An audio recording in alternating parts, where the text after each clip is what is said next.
Okay, boss, ito yung bakote na order mo sa akin.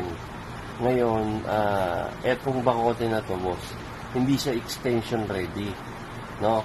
Ang gagawin natin para magkaroon ka ng extension, yun nga lang, papalitan natin tong bumper. Ngayon, ito yung bumper niya. Tapos, syempre, pag napapalit natin sa kanya, yung extension ready na, no?